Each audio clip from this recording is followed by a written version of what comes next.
आज आपण मक्यापासून बनवणार आहोत भजी. चवीला एकदम अप्रतिम लागते. मार्केटमध्ये आता भरपूर प्रमाणात मक्याचे कणीस आलेले आहेत. या पावसामध्ये गरम गरम मका भाजलेला खाण्यासाठी खूप भारी लागतो. त्याचबरोबर आपण त्यापासून बनवणार आहोत भजी, जी चवीला अप्रतिम लागते. चहाबरोबर अप्रतिम लागते. तुम्ही एकदा नक्की बनवून बघा. याआधीही माझ्या चॅनलवरती भजीचे वेगवेगळे प्रकार आहेत, तर त्यापैकी आज आपण बनवणार आहोत मक्याची भजी. साहित्यही खूप कमी लागतं, तर एकदा नक्की बनवून बघा आणि मला कमेंट्समध्ये जरूर सांगा तुम्हाला ही रेसिपी कशी वाटली. तर बघा, इथे मी घेतलेले आहेत 2 मक्याचे दाणे काढून घेतलेले आहेत. कणसाचे दाणे काढून घ्यायचे आहेत. हे कच्चेच वापरायचे आहेत, आपल्याला उकडून वगैरे घ्यायचे नाहीत. तर स्वच्छ मी धुवून घेतलेले आहेत. 1-2 वेळा स्वच्छ धुवून घ्या. आणि दाणा बघा, असं मस्त रसरशीत असा हा दाणा आहे. तर स्वच्छ धुवून घेतल्यानंतर याला आपल्याला मिक्सरमधून थोडंसं बारीक करून घ्यायचं आहे. तर आधी मिक्सर जारमध्ये आपण घालूया 2 हिरव्या मिरच्या. आता इथे मी मिरचीचं प्रमाण तुम्ही तुमच्या आवडीनुसार करू शकता. कमी जास्त करू शकता. मी 2 हिरव्या मिरच्या घातलेल्या आहेत. सोबतच 1 इंच आलं घेतलेलं आहे, ज्याचे आपण तुकडे करून घालणार आहोत, म्हणजे मिक्सरमध्ये वाटायला सोपं पडतं. सोबतच आपण 1 चमचा जिरं घालायचं आहे आणि हे थोडंसं असं दरदरीत असं आपण वाटून घेऊया. तर बघा, हे आधी वाटून घेतल्यामुळे काय होतं, मस्त असं दरदरीत वाटलं जातं. कारण आपल्याला मक्याला फक्त असं हलकं असं फोडून घ्यायचं आहे, त्याची पेस्ट वगैरे करायची नाही. आतमध्ये थोडे दाणे राहिले पाहिजे तितपत असं आपल्याला मिक्सरला पल्स मोडवरती फक्त बंद चालू करून काही सेकंदच आपण फक्त हे फिरून घेणार आहोत. 1-2 सेकंद तुम्ही फिरवलात तरी मस्त मका जो आहे बारीक होतो. तर बघा, मस्त असा मक्याला मी थोडं मिक्सरमध्ये फिरून घेतलेलं आहे.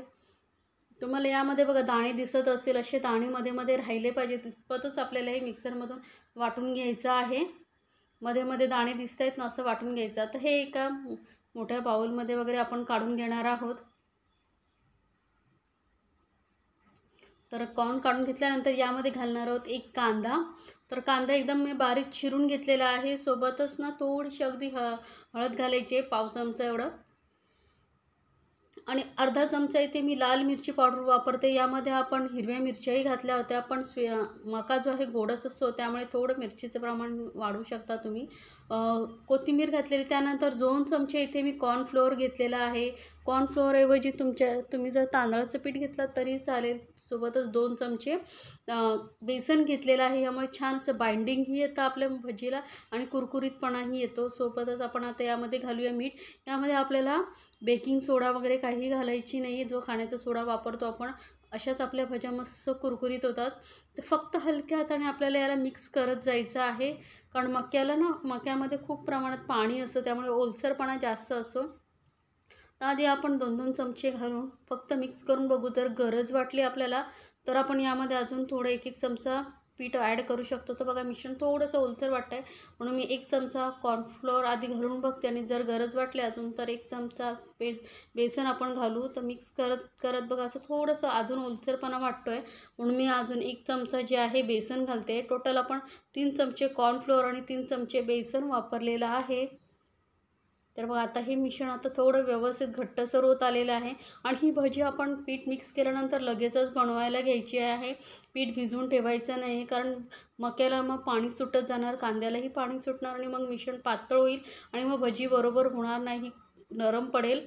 आता ही बघा, मस्त अशी भजी आपली तळायला तयार आहे. तर तेल तापत ठेवलेलं आहे. तेल छान तापून घ्यायचं आहे. तेल तापलं की अगदी जास्त मोठ्या नाही, मध्यम अशा आपण भज्या तेलामध्ये सोडून घेणार आहोत. आणि गॅस इथे आपल्याला मध्यमवरती ठेवायचा आहे, कारण कॉर्न आहे शिजायला थोडा टाईम लागेल. त्यामुळे मध्यम गॅसवरती मस्त असा कुरकुरीत होईपर्यंत आपण ही भजी तळून घेणार आहोत. गॅस एकदम फास्ट ठेवायचा नाही आहे, मध्यम टू लोवरती ठेवला तरी चालेल. कारण कच्चा आपण इथे मका वापरलेला आहे, त्यामुळे थोडासा टाईम लागणार ही भजी फ्राय होण्यासाठी. तर एका बाजूने व्यवस्थित फ्राय झाली ना की मग आपण पलटून याला दुसऱ्या साईडने फ्राय करून घेऊया. तोपर्यंत याला अजिबात सारखं अलट-पलट करायची नाही. थोडं वेळ छान असं फ्राय होऊ देऊया. बघा, एका साईडने फ्राय झालं आहे, भजी मस्त कडक झाले आहेत. त्यानंतरच पलटून आपण दुसऱ्या साईडने फ्राय करून घ्यायचं आहे. बघ, किती सुंदर दिसतात आणि खाण्यासाठी एकदम अप्रतिम लागतात. याआधीही माझ्या चॅनलवरती बऱ्याच भजींच्या रेसिपी आहेत, त्यांची लिंक मी डिस्क्रिप्शन बॉक्समध्ये देते. तर जर रेसिपी तुम्हाला आवडत असेल तर चॅनलला लाईक्स, कमेंट्स आणि सबस्क्राईब करायला विसरू नका. सोबतच बेल आयकॉनवरती क्लिक करा, म्हणजे माझ्या नवीन रेसिपीची नोटिफिकेशन लगेचच तुमच्यापर्यंत पोहोचेल. तर बघा भजी मस्त अशी थोडीशी अजून कुरकुरीत होईपर्यंत आपण फ्राय करून घेणार आहोत. थोडा कलर चेंज होऊ दे अजून. तर बघा भजीचा आपल्या मस्त असा कलर चेंज झालेला आहे, थोडासा लालसर आलेला आहे. म्हणजे आपली भजी छान अशी तळून तयार आहे. तर काढून घेऊया आपण. याच पद्धतीने बाकीचे जे भजीचं पीठ उरलं आहे ते आपण त्याची भजी बनवून घेऊया. तर गरम गरम आपली अशी भजी तयार झालेली आहे. कुठल्याही सॉसबरोबर, चटणीबरोबर किंवा चहाबरोबर तुम्ही अशीच खाऊ शकता. अप्रतिम लागते. तर नक्की बनवा आणि मस्त असं पावसामध्ये एन्जॉय करा आपल्या फॅमिलीसोबत. आणि रेसिपी आवडली तर तुमच्या फ्रेंड सर्कलमध्येही जरूर शेअर करा, म्हणजे त्यांनाही या रेसिपीचा आनंद घेता येईल.